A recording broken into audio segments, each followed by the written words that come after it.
guys, welcome to Nerdbytes. This is going to be my spoiler review for episode 5 of season 2 of The Last Kingdom. Yes, of course there will be spoilers, so make sure you go and watch the episode first, you have been warned. And of course I will again forget certain names, so I'll try and describe them as best I can.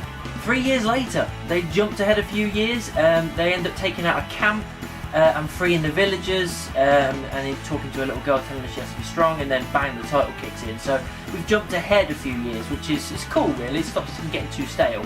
We get to see Cookham, which is Altered Estate, his home, his kind of fortress. Sees the missus, and he has 2 kids, a young boy and a little baby girl, so he's got a family now.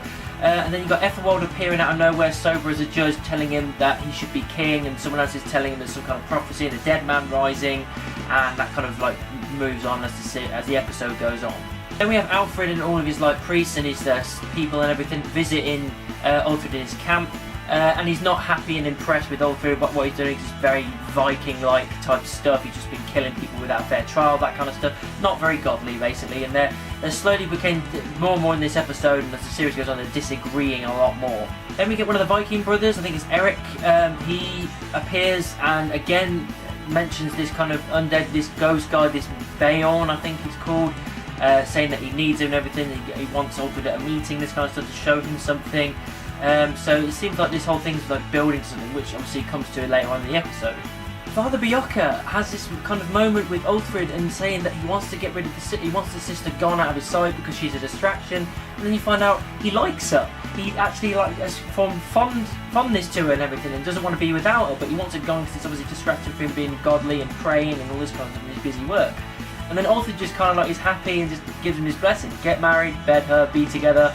And that's kind of cool. That's the cool side of Alfred. It's just like, it doesn't matter if you're my sister, you're like one of my best friends, my closest people. It doesn't matter if you're godly, if you're a priest, if you want her, you can have her. Then the next thing we see is Alfred and there's obviously his people going off to meet up with this Bayon and this meeting and this ghost, this dead person, this whole really weird story building up for him seeing what's going on, whether he should be king, some kind of prophecy. And we get a quick scene as well with Bjorka and the sister getting together. She's perfectly happy to be with him. They kiss and they go into the hut, and that's the last thing you see. And that's pretty cool. I mean, later on you get to see him talk to Alfred and basically say, I'm to be married and whatnot, which seems like that's going to be the case. And yeah, cool. It's cool to see Bjorka kind of get this happy ending kind of thing. Obviously it gets word to Alfred at some point that Alfred is gone. He's gone where he shouldn't have been going, and he's pissed off that he's made this disappearance and gone this certain direction with certain people. He's not happy, and obviously he's making sure that his wife is under house arrest until he comes back. So we're going to see how that plays on later on. We've also got a good like kind of moment with the 2 brothers. One of them obviously with hand chopped, he's got a sword thing on his hand instead now. He has a massive speech and whatnot, and then his massive entire army, huge army, goes to London. Well, it's London to us, but it's London obviously to them with a U, not an O. And they head to London, and we see them arrive there in the fleet and everything, and obviously they begin to sack London. And then we get to the actual scene with this Bayon guy rising from the dead, and they end up sacrificing this thief, cutting his neck, putting the blood everywhere, and this guy raises up from the grave, tells this kind of prophecy, really old guy, about how Alfred is going to be king and whatnot, and sowing the seeds for him and Alfred coming to life, because it's slowly building through this episode, and indeed probably the rest of the series.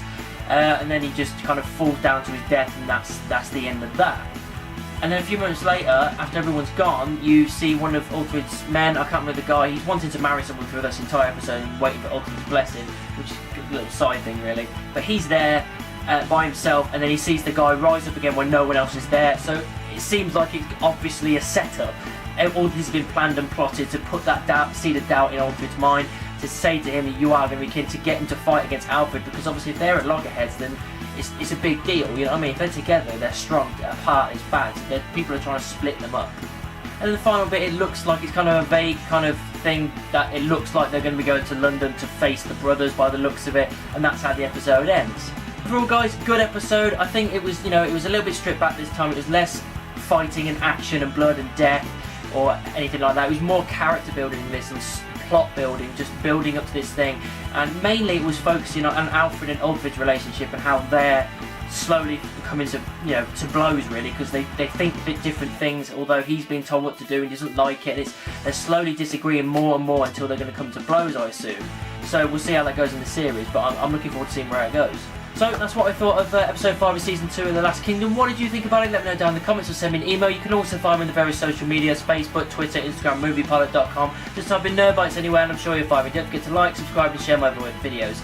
And of course, keep it nerdy.